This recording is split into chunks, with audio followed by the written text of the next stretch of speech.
Hello students. So last lecture में हमने start किया था स्पर्मेटोजेनेसिस।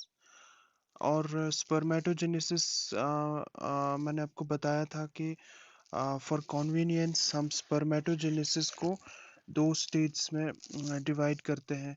फर्स्ट स्टेज जो था वो आपने वहाँ पे उस लेक्चर में पढ़ा, that is formation of spermatids from spermatogonium.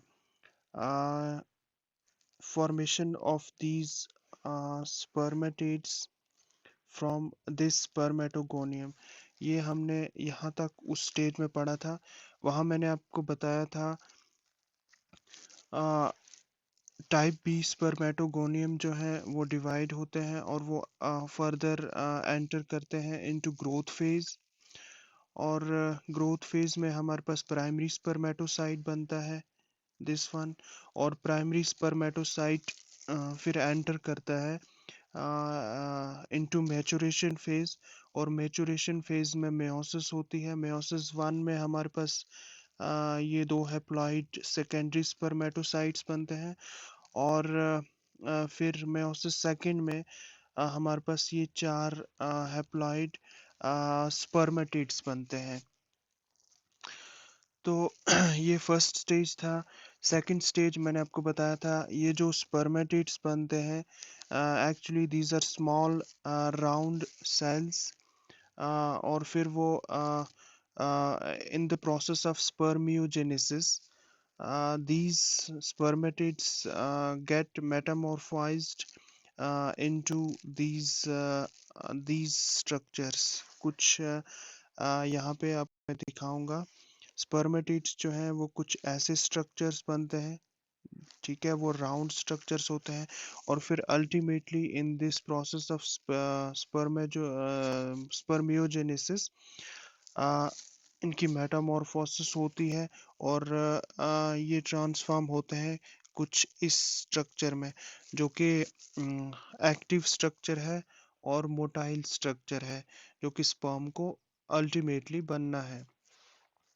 तो इस लेक्चर में हम यही सेकेंड स्टेज जो है स्पर्मेटोजेनेसिस का वही पढ़ेंगे, that is Metamorphosis of these spermatids into this structure that is called as spermatozoon, which actually uh, is more active and more motile, क्योंकि इसको जो स्पर्म को है वो जाना है from location A to location B. पहले इसको ट्रेवल करना है इनसाइड मेल रिप्रोडक्टिव ट्रैक्ट। और फिर इसको जब ये डिपॉजिट किया जाता है इनटू फीमेल रिप्रोडक्टिव ट्रैक्ट, वहाँ पे भी इसको from lower reproductive tract to upper reproductive tract that is oviduct तक जाना पड़ता है टू फर्टिलाइज ओवम। तो आ जाते हैं हम आज के टॉपिक पे, स्पर्मियोजेनेसिस पे। उससे पहले मैं आपको बता दूं, ये जो सारा प्रोसेस होता है from spermatogonium to to the formation of this active sperm, it takes around 60 days। Okay, तो स्पर्मियोजेनेसिस पे आते हैं। Spermiogenesis is the gradual transformation or differentiation of stationary, round, and undifferentiated spermatid into active and motile sperm। जो कि मैंने आपको बताया, ये जो अनडिफरेंशिएटेड राउंड और स्टेशनरी स्पर्मेटिड होता है जो हमारे पास आफ्टर मेचुरेशन फेज बना, that gets transformed into active and motile sperm। तो अब इसमें हम देखेंगे कि चेंज क्या आती हैं। एक्चुअली जब ये स्पर्मेटिड बनता है तो वहाँ पे मैंने आपको बताया था सेमिनिफेरस टब्यूल्स के अंदर एक स्पेशल टाइप्स ऑफ सेल्स होते हैं जिनको हम नर्स सेल्स भी कहते हैं या सर्टोली सेल्स कहते हैं। सर्टोली सेल्स का मेन फंक्शन जो था मैंने आपको वहाँ पे बताया था, that is nourishment of these sperms. वो न्यूट्रिशन प्रोवाइड करते हैं इन स्पर्म्स को। और दूसरा मैंने आपको वहाँ पे एक फंक्शन बताया था, that is they remove this extra cytoplasm from these spermatids. तो ये जो ट्रांसफॉर्मेशन होती है from spermatid into that active sperm, तो इसको बहुत सारा जो साइटोप्लाज्म है, अनवांटेड साइटोप्लाज्म है, जो ऑर्गेनेलीज है, वो इसको रिमूव करनी है, वहाँ पे वो ये शेड करता है। और उन ऑर्गेनेलीज को जो फैगोसिटाइज करने के लिए हमारे पास वहाँ पे सर्टोली सेल्स होते हैं, तो वो बहुत इंपॉर्टेंट फंक्शन वहाँ पे परफॉर्म करते हैं to transform this spermatid into this active sperm। अब मैं आपको बता देता हूँ कि क्या-क्या चेंज आती हैं इस spermatid में, जिसकी वजह से ये जो spermatid है, ये इस स्ट्रक्चर में वो टैडपोल लाइक स्ट्रक्चर जो कि मोर एक्टिव है और मोटाइल है, उसमें चेंज हो जाता है। सबसे पहले हम बात करेंगे न्यूक्लियर चेंज की, कि इसके न्यूक्लियस के अंदर क्या-क्या चेंज आती हैं। न्यूक्लियस जो है वो श्रिंक हो जाता है, और due to loss of that water, उसका साइज जो है वो बहुत कम हो जाता है, और क्रोमोसोम्स क्लोजली पैक्ड हो जाते हैं। ये सारा इसलिए होता है ताकि वो जो साइज में श्रिंक करने के लिए न्यूक्लियस को, तो एक तो वाटर लॉस होता है, और जो उसके अंदर जो क्रोमो न्यूक्लियस के अंदर जो क्रोमोसोम्स हैं वो क्लोजली पैक हो जाते हैं।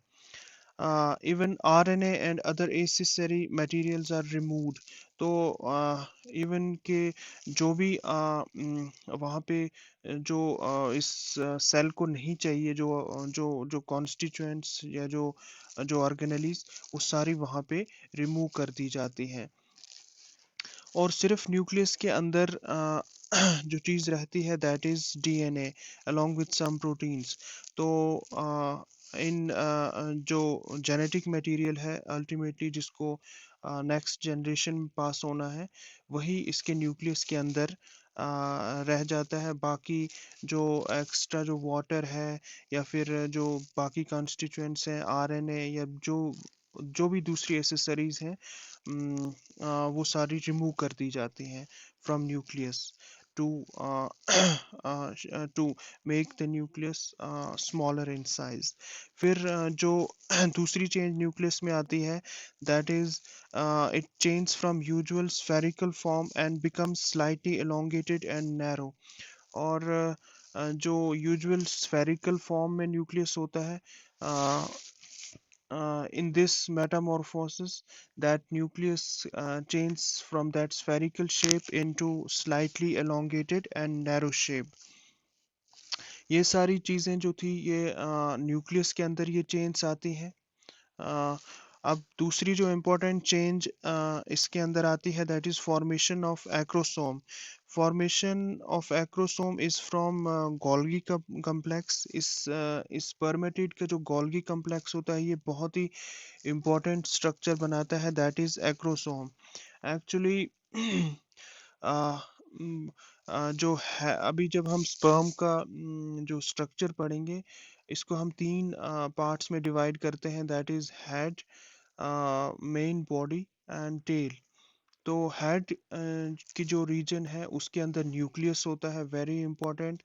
और उस न्यूक्लियस के ऊपर बिल्कुल इन द हेड रीजन ये गोल्गी कम्प्लेक्स जो है, ये कैप लाइक स्ट्रक्चर बनाता है, दैट इज एक्रोसोमल कैप और एक्रोसोम। और इस एक्रोसोम का ये सिग्निफिकेंस है कि इसके अंदर टिश्यू डिसॉल्विंग एंजाइम्स प्रेजेंट होती हैं, जैसे हाइलायूरोनिडेज, एक्रोसिन। और ये बहुत इम्पोर्टेंट फंक्शन परफॉर्म करते हैं ज्यूरिंग फर्टिलाइजेशन। ये जो एंजाइम्स होती हैं इसके अंदर, ये लिटिक एंजाइम्स एक्रोसोम के अंदर, ये एक्चुअली हेल्प करती हैं स्पर्म को to penetrate into the ovum. क्योंकि जब आप ओवम का स्ट्रक्चर पढ़ेंगे, तो आप देखेंगे उसके अराउंड बहुत सारी वहाँ पे एक्स्ट्रा मेम्ब्रेन्स होती हैं। तो उनको डिसॉल्व करने के लिए, उनको पेनिट्रेट करने के लिए, ये जो एंजाइम्स हैं, ये स्पर्म को हेल्प करते हैं। थर्ड जो इम्पोर्टेंट जो वहाँ पे ट्रांसफॉर्मेशन होती है is the formation of flagellum और tail of the sperm. Sperm के अंदर जो है स्पर्मेटिड के अंदर सॉरी दो सेंट्रियोल्स होते हैं, एक डिस्टल सेंट्रियोल होता है और एक प्रॉक्सिमल सेंट्रियोल होता है। Proximal centriole, it is believed that proximal centriole enters into the ovum along with sperm nucleus and helps in the process of cleavage, that is spindle formation during the process of cleavage. And distal centriole uh, elongates to form this axial filament of the flagellum. तो दो centrioles वहाँ पे होते हैं। एक का ये बताया जाता है कि ये न्यूक्लियस के साथ ओवम में एंटर करता है और वहाँ पे जो क्लीवेज प्रोसेस जो स्टार्ट होना है डिवीजन ऑफ जाइगोट, उसमें हेल्प करता है बिकॉज ऑफ स्पिंडल फॉर्मेशन। और दूसरा जो डिस्टल सेंट्रियोल है वो एक्चुअली ये जो टेल है स्पर्म का फ्लैजुलम, उसमें उसको बनाने में हेल्प करता है। इसी से ये टेल और flagellum of the sperm is formed. Third जो फोर्थ जो इम्पोर्टेंट चेंज आती है स्पर्मेटिड के अंदर is the formation of mitochondrial spiral और माइटोकॉन्ड्रियल हेलिक्स। तो जितने भी इस स्पर्मेटिड में माइटोकॉन्ड्रिया है वो सारे जमा हो जाते हैं इन द मिडल पीस। और जो मिडल जो रीजन है स्पर्म की, वो इसी माइटो उसके अंदर यही माइटोकॉन्ड्रिया होते हैं।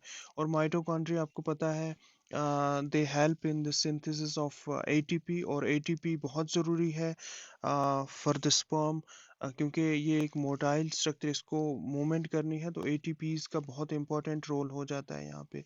तो माइटोकॉन्ड्रिया जो है वो सारे जो है वो मिड मिड पीस जो है मिड सेक्शन जो है उसमें आके जमा हो जाते हैं। अ,